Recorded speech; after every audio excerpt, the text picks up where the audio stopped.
Welcome, everyone, to the Bucks County Living Podcast. I'm your host, Alex Neff, your real estate resource. Today, I am joined by Bill Steiner, a local entrepreneur that owns 6 businesses. Welcome, Bill. How are you this morning? I'm very good. Thanks, Alex. Thank you so much for coming out today. I'm really excited to dive into your story and what you've really done in Bucks County to make it so much of a better place for everyone to live in.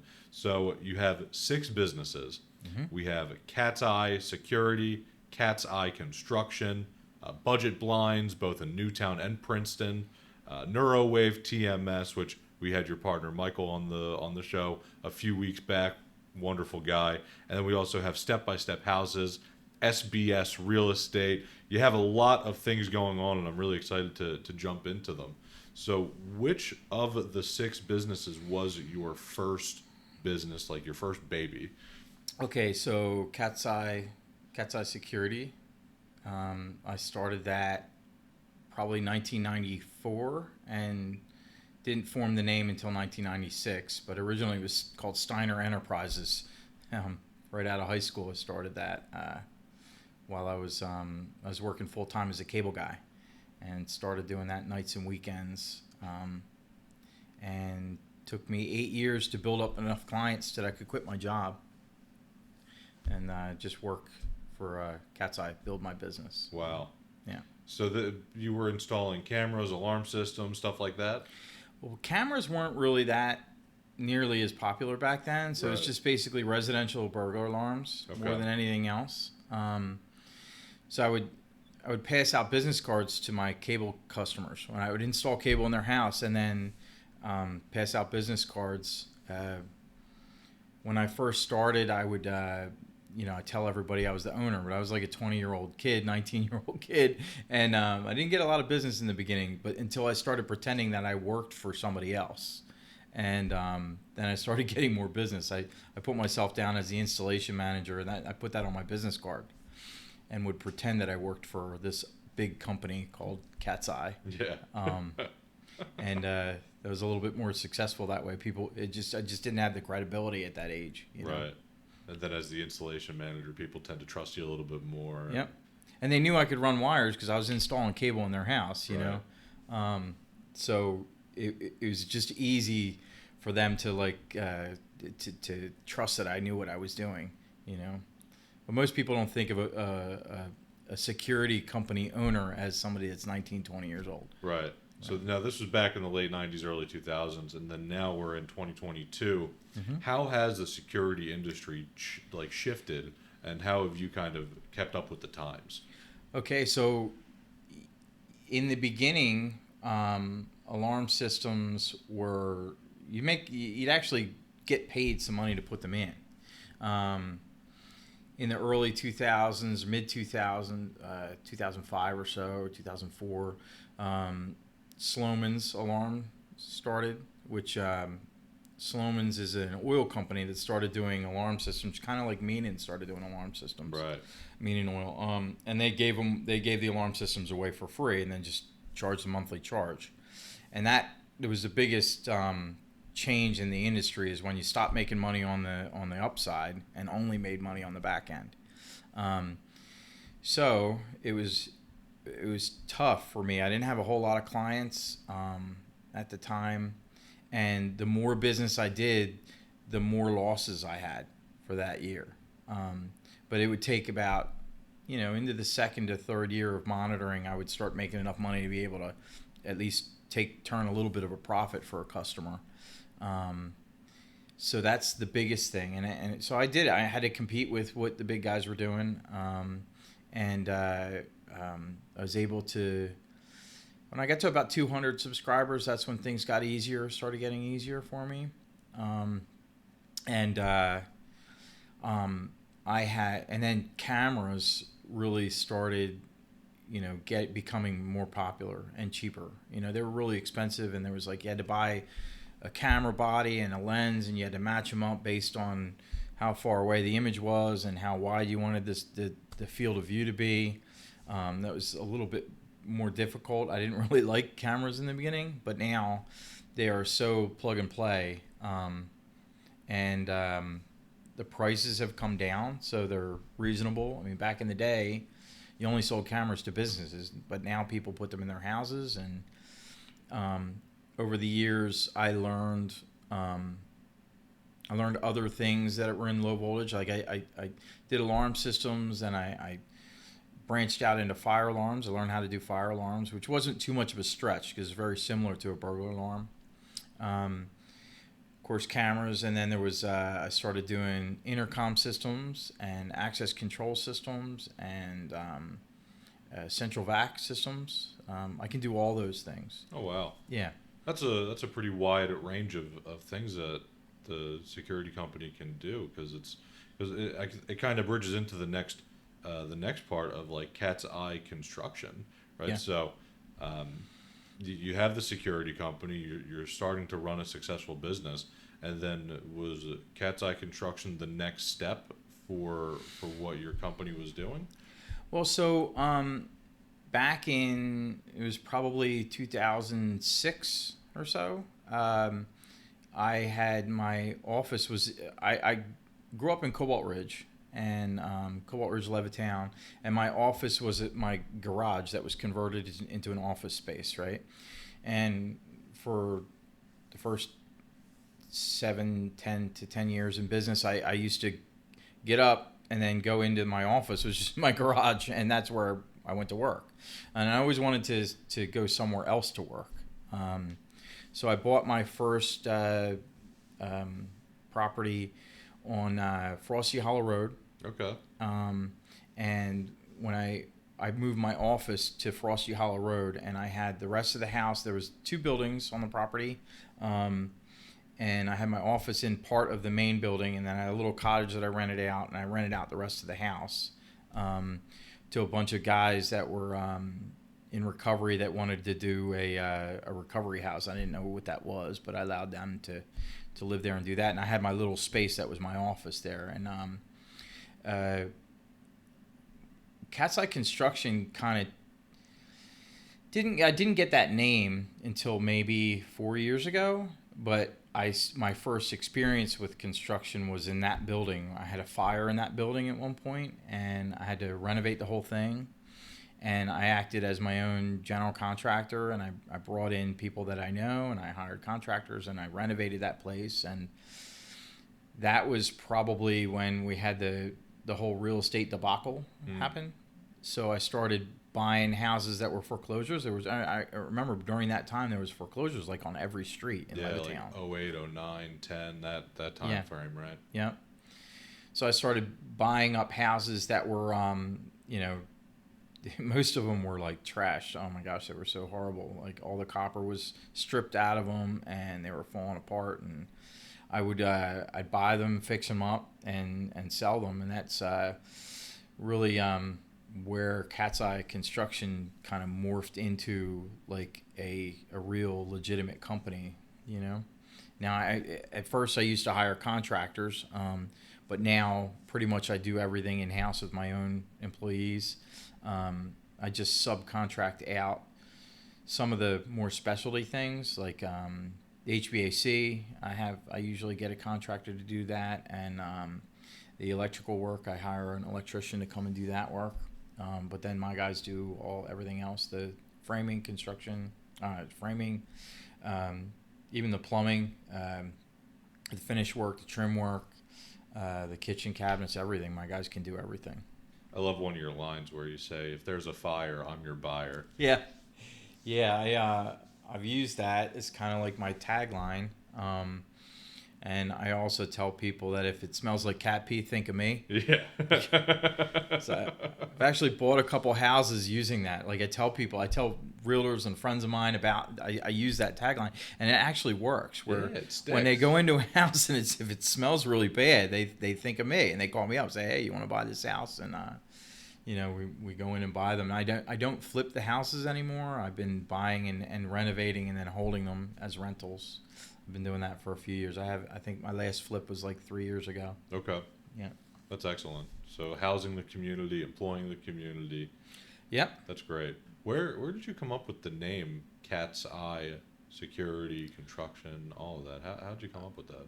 Okay, so Cat's Eye Security started with, you remember of course you know the play Cats, right? I had a black T-shirt that my mom had got me when she went to see the play.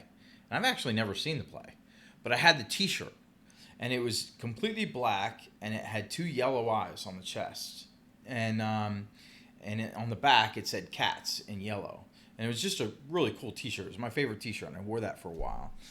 And the name Cat's Eye Security came out of wearing that T-shirt, and then Cat's Eye Security. I thought that was cool. You know, cats are like very vigilant, and eventually my logo came out of I wanted to do just a logo that emphasized the eyes, so that when you see my trucks around, they have the really cool looking Cat's Eye logo. You know? Yeah, I actually saw one of your trucks in the parking lot.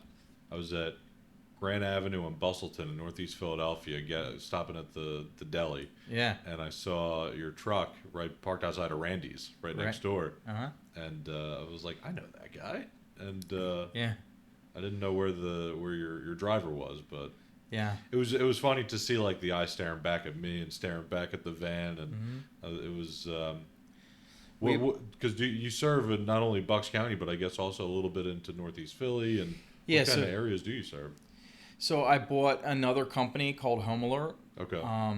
And Home Alert owned a fire alarm inspection and just fire safety company called Fire Safety Plus. So when I bought Home Alert, I acquired a lot of customers just in the greater Philadelphia area.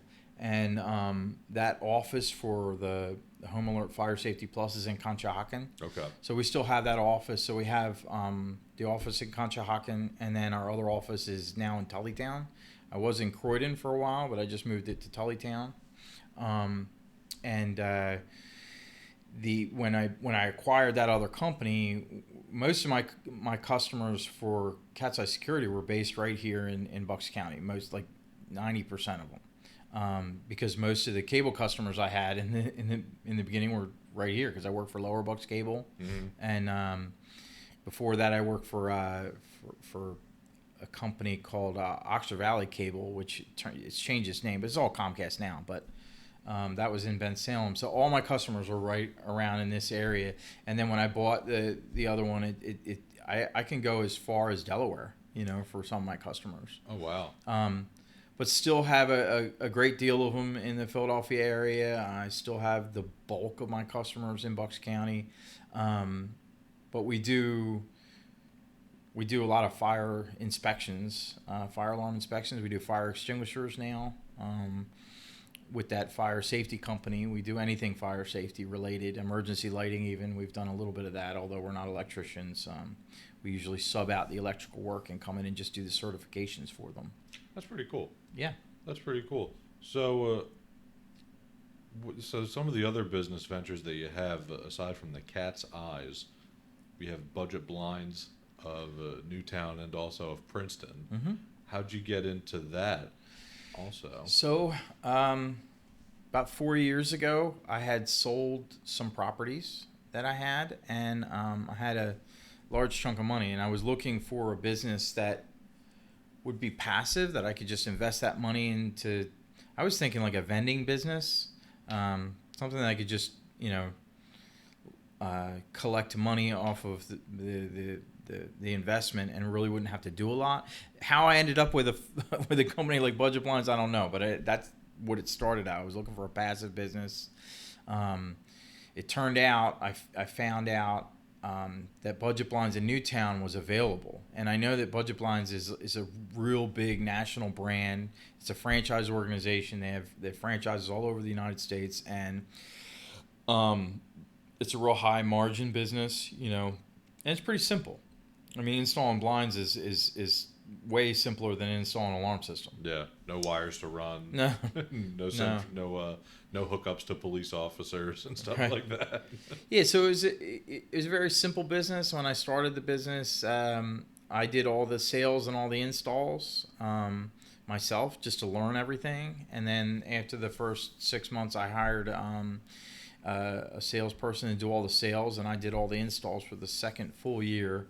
And then I hired an installer, and now I have a sales guy that does all the in-home presentations. We don't have a showroom with budget blinds. We actually, when our clients call us up, we come out and we do a presentation in their home with samples. We bring in samples, and they can pick what type of treatment they want and then the color that they want. We sell Roman shades, blinds. We sell cellular shades or honeycomb shades, and we sell a lot of plantation shutters. We have the best plantation shutter department ever. Like, we really do. We carry the best brand, and just about everything we sell has a 5-year, no questions asked warranty. There's like one manufacturer that doesn't cover that, but 99% of our products have a 5-year, no questions asked warranty. So we have a really, really good warranty on all our products. So it's been 3 years now, 3 to 4 years. I acquired Princeton. First, I started out with Newtown. I acquired Princeton about a year later. And it's basically all run out of my, I have a basement. I have a big basement where I bring in all the blinds, and we have kind of like a little mini shipping and receiving department down there where we organize everything, and we work out of my shop in my basement. So again, I'm doing the same thing I did with Cat's Eye Security, where I'm working out of my house, and then eventually, I want to move it to a different place. Wow. It's getting pretty big. We sold $1.2 million in blinds and shades and other window treatments last year. Wow. Yeah. That's great. So it's a lot of blinds. Yeah, it's a lot of blinds. It's really interesting to see, because like, not only can you do the security system, and can you do the entire remodel of a home, you can do the blinds with a different business. Then you also have SBS Real Estate, which purchases and sells some of the homes. You have the step-by-step houses, which is for people in recovery. Mm-hmm. You have NuroWav TMS, where if all this becomes so stressful, and if all of it becomes so stressful, you go to the NuroWav TMS and get the transmagnetic signals right to your noodle, and can calm you down a little bit. Yeah, it's a lot. It's a lot of things, a lot of irons in the fire, a lot of juggling. How do you? What do you do, like, on a personal level, to really kind of just get grounded and be like, okay, here I am for my 6 businesses today. Which way am I going today? Well, so I have a I guess you could say a unique ability to compartmentalize really well. Like, I can shift gears really fast in my head and abandon what I was just thinking about, and then focus completely new on something else. So throughout my day, when I get calls, I work a lot from my phone, so I get calls and I just manage and oversee, and I direct, people to solve different problems all throughout the day. And I can, sometimes, like, there's 2 or 3 things coming in at one time, and I'm able to just shift gears really quickly in my head. And I think that ability comes from a deeply spiritual, calm part of me. Like, I believe that things are always the way they're supposed to be. I meditate a lot. I actually was a meditation teacher for about 4 years before. And I believe that God is in control of everything, and at all times. That's never not the case. So I don't get too upset when things happen. Like, one of my employees got in a real bad accident today. Nobody was hurt, but it's no big deal. It's just the way it is. I didn't get upset about it. It's like, okay, well, that's why we have insurance, and calm down. Everybody's okay, right? And it just, I'm able to move on to the next thing very seamlessly, because I believe that God is in control, and if something bad happens, it was supposed to happen bad, So I don't argue with the way life is, I think that's one of the reasons we got along so well right from the beginning, just because we have that same idea, that same mentality, where it's like, it's not really good or bad. It's all about our own perspective, right? And everything is really happening the way that it's supposed to be happening. Mm-hmm. And like for me personally, right, like being new in the real estate business and new to podcasting and new to this entrepreneurial lifestyle, I don't take anything as a failure. It's more of just a learning experience. Yeah. And that's why I look to you as like just such a wonderful model of just that entrepreneurial, how can we continue to make the world better, and just be the middleman, be the conduit of what people want in life, and how can I help best. Yeah. Did you always have that kind of entrepreneurial spirit too? I always had a hunger for freedom. I always wanted to, I never really wanted to work for anybody. I never really wanted to have to answer to somebody if I didn't have to. Right. You know? So that was always something that I had felt, and like I always was kind of I was always committed to helping people in some sort of way in my entire life, whether it was like in elementary school being like they had these cute little peer mediators is what they called them, right? Just connect. If there was a conflict in class, it was like, where's Alex, you know? So was it so much entrepreneurial? I'm not really sure, but it was always like, how can I help people, and how can I not really have to just be a slave to a corporation or something? Yeah, that's it. Yeah, it's the same thing for me. I like what you said. Not have to answer to somebody if I don't want to. It's something I want. I really like that. That's kind of how I am. I always knew, like, I used to spend my late teens or whatever. My buddies and I would sit around at night, and we'd drink coffee, and we'd stay up really late and just talk about, come up with business ideas and all kinds of crazy business ideas through the years. And we'd spend our time just, fantasizing and trying to come up with a game plan. And I tried several things that didn't work. That thing that just was, it was just always in me, and I used to tell people, like, someday I'm going to be a millionaire, right? I used to say I was going to be a millionaire by my 30s, and I knew it. It wasn't even like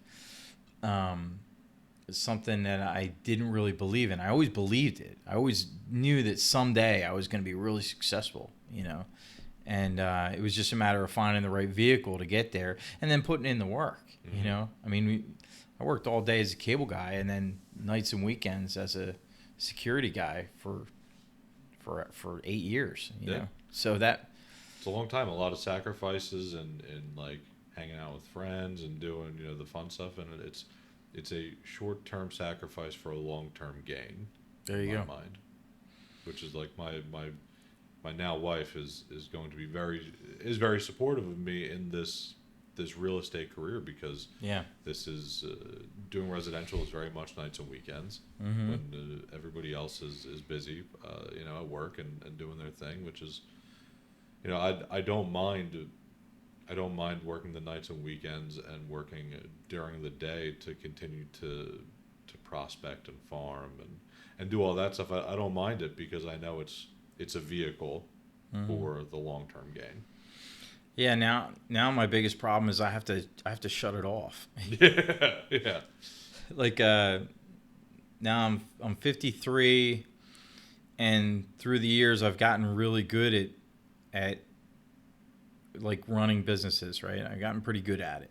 And I really truly believe that I could do anything I wanted to do if I put my mind to it. So I keep coming across these other things. Well, let me try this. Let me do this. And I can get pretty good at just about everything. I just got to shut it off.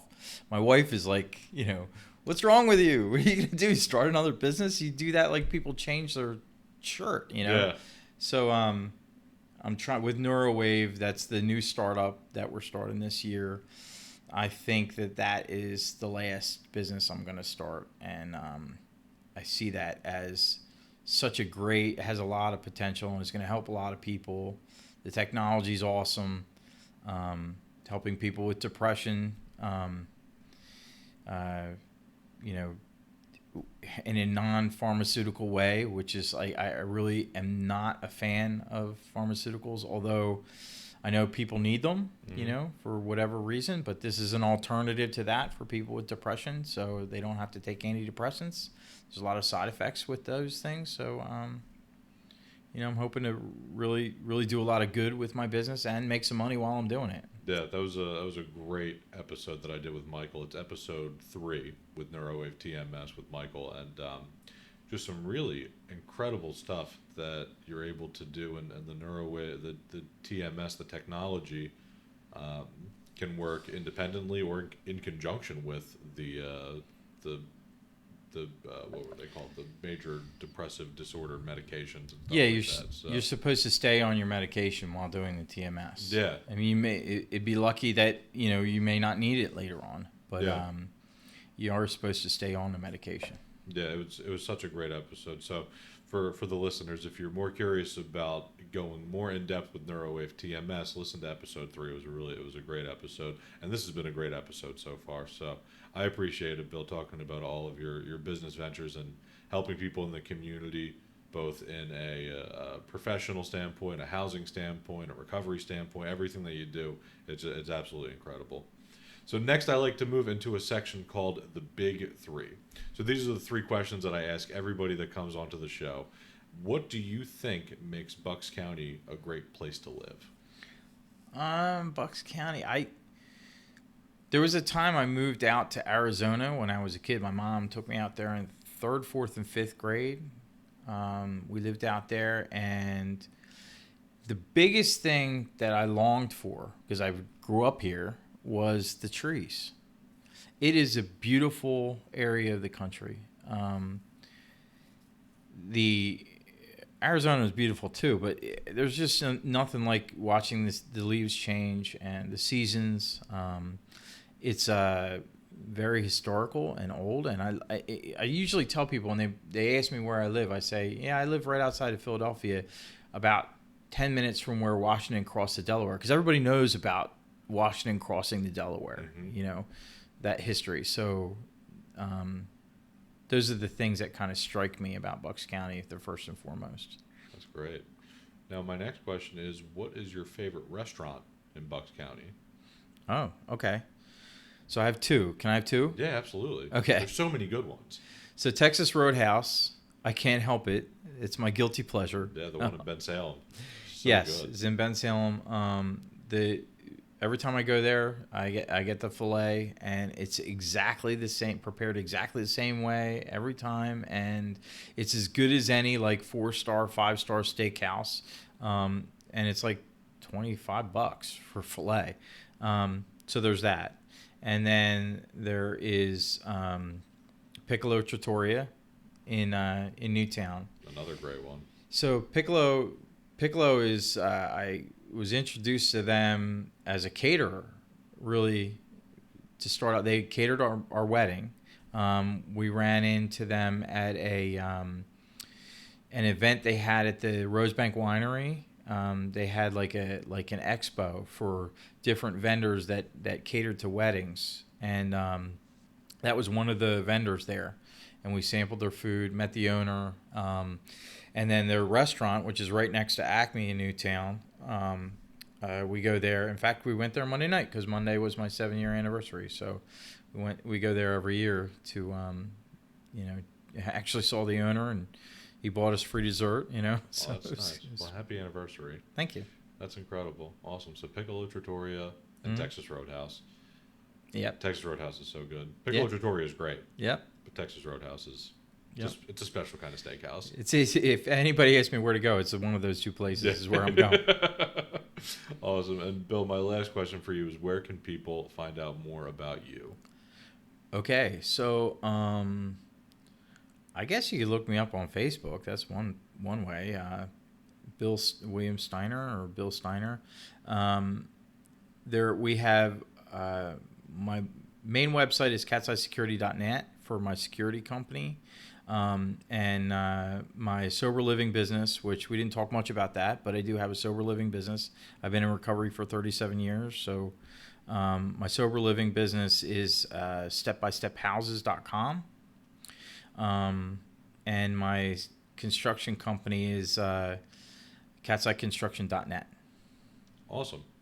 Awesome. Well, thank you so much, Bill, for coming out today and talking about your businesses and everything that you do in the community. I really look forward to seeing how, as you, at 53, as you try to step back from the multiple businesses, how they continue, because you've grown something that is really beautiful here. So you've grown a whole network of businesses that employ a lot of people, and I don't know if the majority of them are in recovery or not, but yeah, most of them are. But yeah, so I try to hire people in recovery first, and that's great to be able to give people a true second chance at life. Yep. And to really just help them put the pieces of their life together is such a noble thing to be able to do.